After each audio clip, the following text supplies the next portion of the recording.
Mula sa maliit na kumot ay nagtiis mamaluktot ang pamilya mula sa barangay Tulega Sur sa bayan ng Moncada, Tarlac. Sa paglipas ng mga buwan at taon, pinagaan ng programa ng Department of Social Welfare and Development ang pagtitiis sa buhay ng pamilya Medina. Alamin natin kung paano ngayon at kaya na nilang mag-inat-inat ng mahabang kumot sa tulong yan ng Pantawid Pamilyang Pilipino Program o 4Ps ng DSWD. Magandang araw po sa aking manonood. Ako po si Director Aldrin Fermin ng Traditional Media Service ng DSWD Strategic Communications. Tampok natin ang istorya ng Pamilya Medina sa linggong ito. Dito lamang sa kwento ng pag-asa at pagbabago.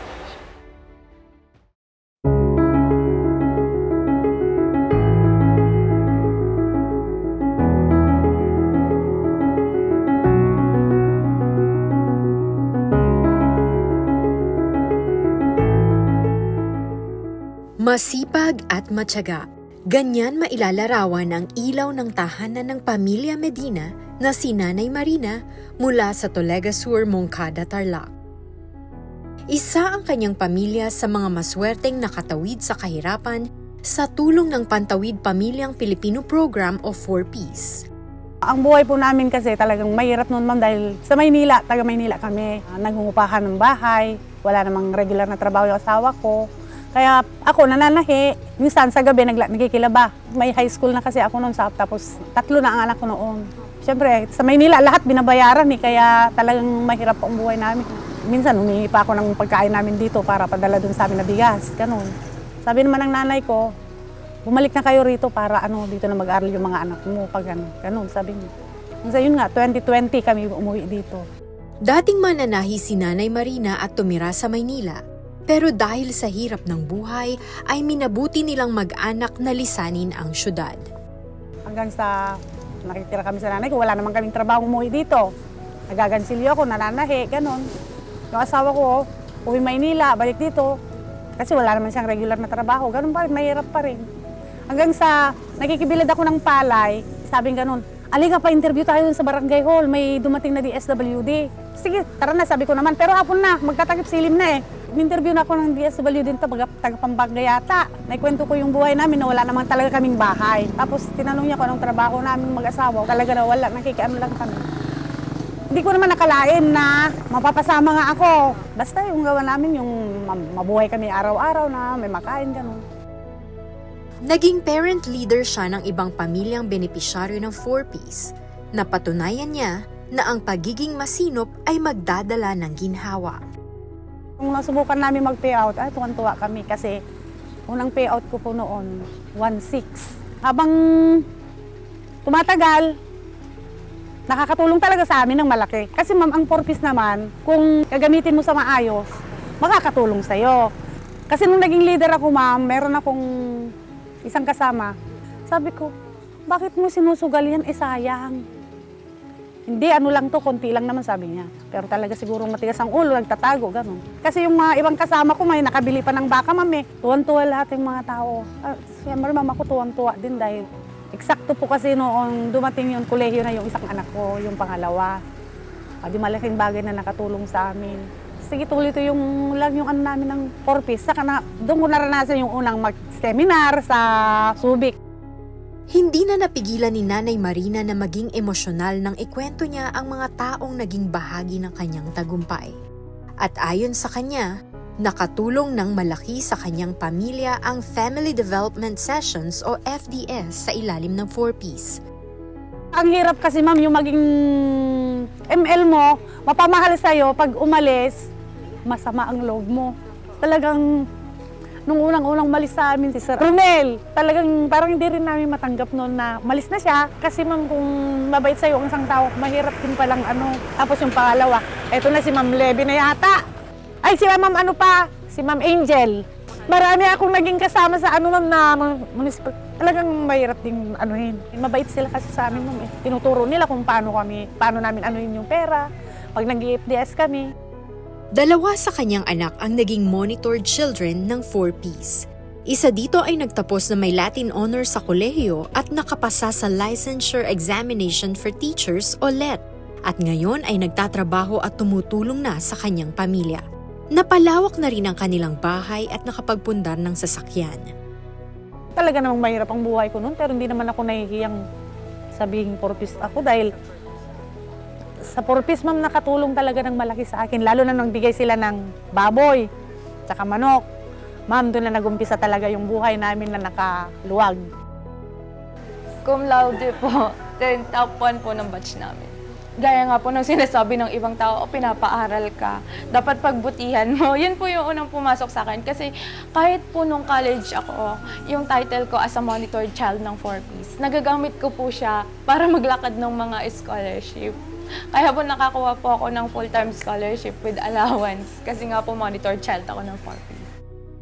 Pinatunayan niya na hindi hadlang ang kahirapan sa pagtatagumpay, lalo na kung sasamahan ito ng pagpupursige na makatapos ng pag-aaral kahit sa maliit na halaga.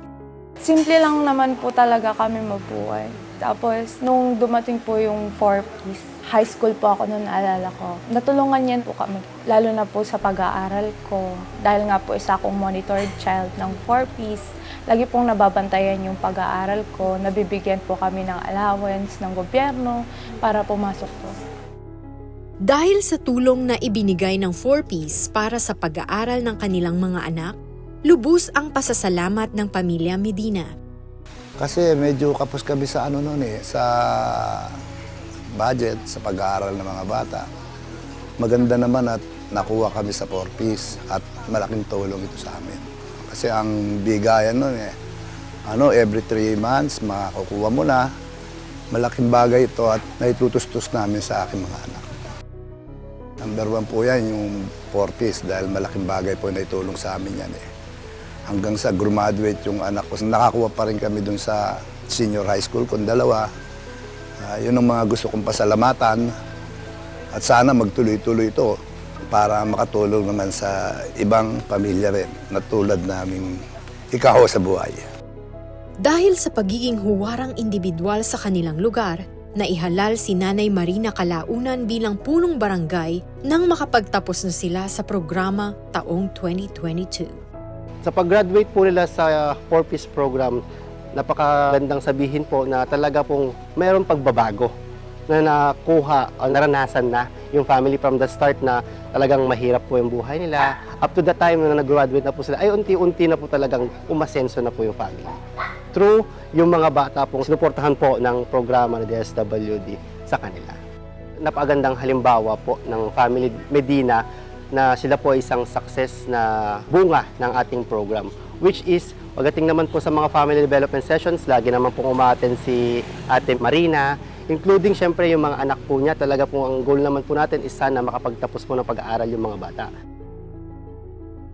Tinitiyak naman ng lokal na pamahalaan ng Moncada na kaagapay sila sa pagbibigay ng suporta sa mga benepisyaryo ng programa ng DSWD sa kanilang nasasakupan. Doon sa mga 4Ps na tumatanggap ng assistance dito from DSWD, nakapag-graduate na kami ng 320. No? And nung nag-graduate sila, meron tayong agreement na pinaprioritize namin sila sa mga assistance na binibigay ng local government para mas makatulong pa kami sa kanila.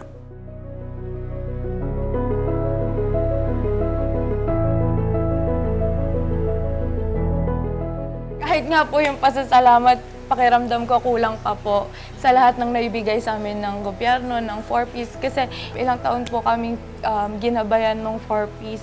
Hindi lang po sa pag-aaral ko, kundi din po dun sa pang-araw-araw namin. Kaya lubos po ako nagpapasalamat sa lahat ng bumuo ng programang ito para matulungan kami na kahit pa paano ay makaangat sa buhay po. Sa mga monitored children ng DSWD, gaya ko, unang-una, galingin niyo sa pag-aaral. Huwag niyong sasayangin yung binigay ng gobyerno sa inyo na chance para maging stepping stone, para maging successful sa buhay. Kasi I myself, hindi ko naman po sinasabing successful na ako kasi alam ko po, ay malayo pa po ako. Pero alam ko pong nakahakbang na po ako. Kaya sa mga monitored child na gaya ko, pag sumikapan nyo lang and sana wag nating unahin yung reklamo bago yung gawa. Sana gawa muna tapos pasasalamat. And then comes after that is success.